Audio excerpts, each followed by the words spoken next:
We're going to talk about some elements of fiction. The first thing we'll talk about is plot. The plot of a story or a play or a novel tells you what happened. It's basically the sequence of events. So this happened first, then this happened, then that happened. And there's a structure to the plot. You have the beginning, the rising action, the climax, the falling action, and the end. So we'll talk about what each of those is.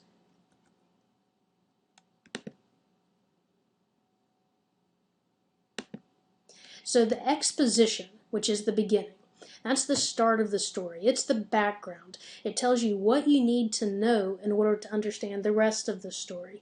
Usually the setting or where the story takes place is included in the exposition. Then you have the rising action. In almost all stories, almost all of them, there's going to be some sort of conflict, something that is causing a problem that the protagonist, or who the story is about, has to figure out and has to solve. So the rising action tells you what is happening, the series of conflicts that lead to the climax. Now the climax is the turning point. That's the most intense moment. That's when everything is either going to come together or it's going to fall apart. So the climax happens after the rising action, and it's usually in the middle of the story. It doesn't have to be. The falling action is everything that happens after the climax. So the climax, something has turned, it's the turning point, and the falling action happens after that.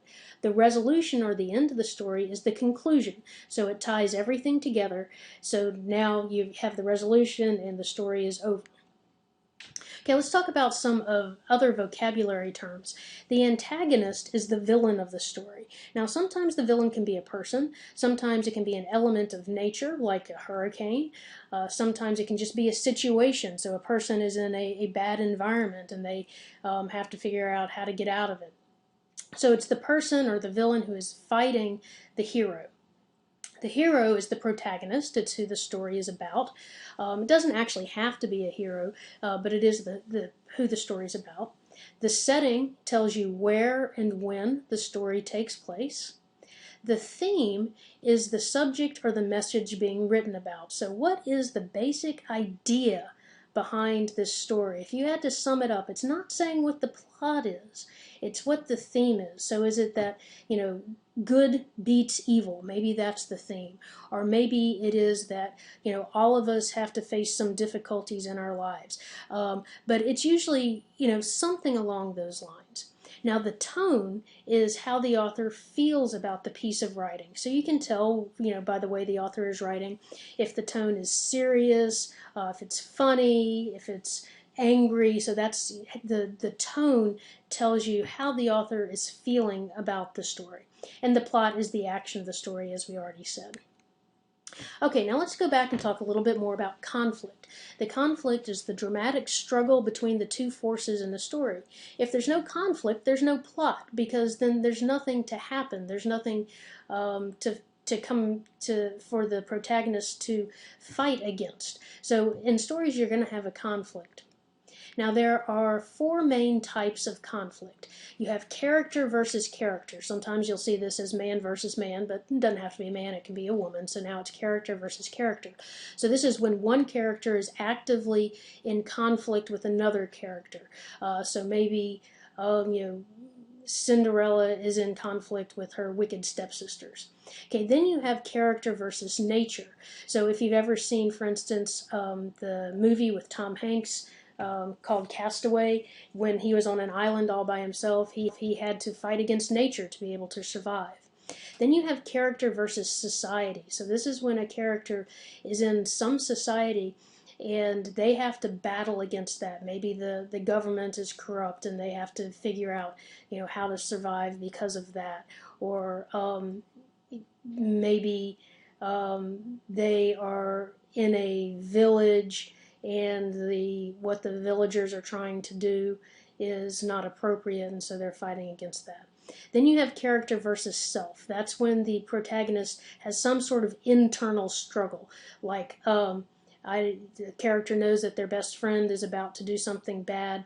Should they go and tell the authorities? And so it's all about what the character is thinking about within him or herself.